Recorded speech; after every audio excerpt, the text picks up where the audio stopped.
саламатсызбы? Саламатчылык. Ден соолуктарыңыз кандай? Иштериңиз ийгиликтүүбү? Рахмат, жакшы. Сиз менен мугалимдин бир күндүк түйшүгү адамзаттын 1000 күндүк түйшүгүнө тете деген темада сиз менен маектешүүгө келдим эле. Жакшы болот. Маектешүүгө даярсызбы? Даярмын. Эжеке, сиз өзүңүз жөнүндө айта кетсеңиз.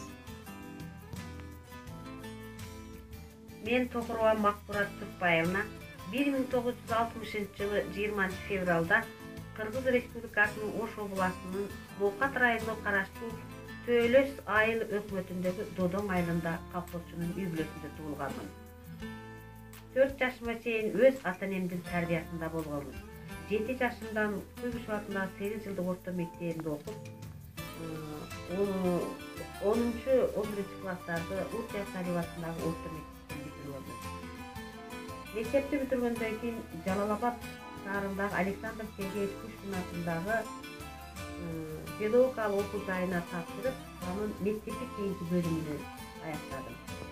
Мен 2 окуу жайын бүтүргөнмүн. Жалал-Абад педагогикалык окуу жайында кийин сырттан окуп, Бакен мамлекеттик университетинин филология факультетинин кыргыз тил жана адабият мугалимдик атистигин бүтүрүп, эмгек жолумду ушул өзүм айылымдагы Додоң орто мектебинен баштап, азыркы күндө дагы ушул Додоң орто мектебинде кыргыз тил жана адабият мугалими болуп, балдарга ушул тарбиямды, билимимди берип келе жатамын.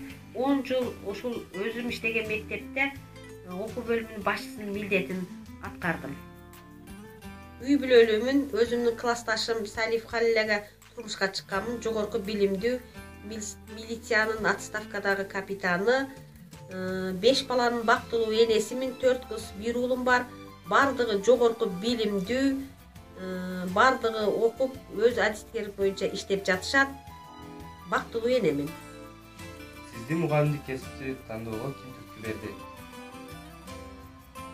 Менин бул мугалимдик кесипти тандоому 10 класстагы класс жетекчим Арапов Сүйүн агайым түрткү берген. Айтыңызчы эжеке, мугалимдик кесиптин үй жумуштарын алып кетүү канчалык деңгээлде кыйын? Мен үчүн мугалимдик кесип менен үй турмушундагы жумуштарды алып баруунун кыйынчылыгы деле жок. Анткени убакытты туура пайдалансаң, баарына жетишесиң. Үйдөгү канчалык көйгөй болсо да, анын баарын артка таштап, мектепке барганда жадырап жайнап, жаркырап сүйлөп, балдардын алдында күлүп жайнап таап өтүш керек. Ар бир сабак мугалим үчүн, бир окуучу үчүн кызыктуу, тарбиялуу, максаттуу өтүш керек. Төлөс жаштарына калууңуз. Мен төлөс жаштарына каалоом, эң негизинен биринчи каалоорум чыныгы, ак ниеттүү инсан болуусун каалаймын. Эл жүрөк болуусун каалаймын.